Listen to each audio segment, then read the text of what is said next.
প্রাচীন পারস্য অর্থাৎ বর্তমান ইরানে ছিল এক ধনী সওদাগর।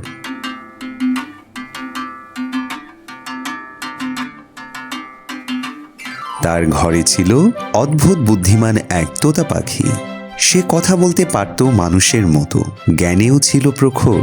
সোনার খাঁচায় থাকত সে, কিন্তু চোখে মুখে যেন এক অজানা বিষাদের ছাপ ছিল সেই তোতা পাখির।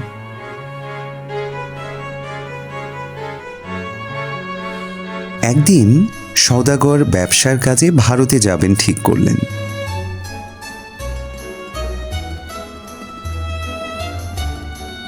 আসার সময় তোমাদের জন্য কি কিছু নিয়ে আসব?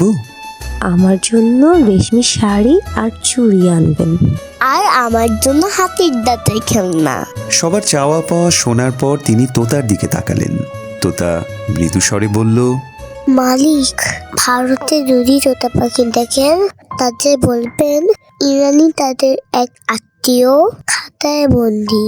সে জানতে চায় মুক্তির উপায় কি। সওদাগর কথা রাখলেন। ভারতে পৌঁছে ব্যবসার সব কাজ শেষ করে একদিন বনের মধ্যে অনেক তোতা পাখি দেখতে পেলেন। তিনি তাদের কাছে নিজের তোতার বার্তা পৌঁছে দিলেন। কথা শেষ হতেই হঠাৎ এক তোতা কাঁপতে কাঁপতে গাছ থেকে পড়ে গেল। নিঃশব্দ, নিশ্চল, যেন মুহূর্তেই প্রাণ গেল তার। সওদাগর ভীষণ দুঃখ পেলেন। মনে মনে ভাবলেন, হায় হায়, আমার কথা শুনেই বেচারা মারা গেল। কিছুদিন পর দেশে ফিরে তিনি নিজের তোতাকে সব ঘটনা খুলে বললেন। কথা শেষ হতেই তার তোতাও কাঁপতে কাঁপতে নিচে পড়ে রইল, একেবারে মৃতের মতো। সওদাগর ভেঙে পড়লেন, চোখে পানি নিয়ে বললেন, এ আমি কি করলাম?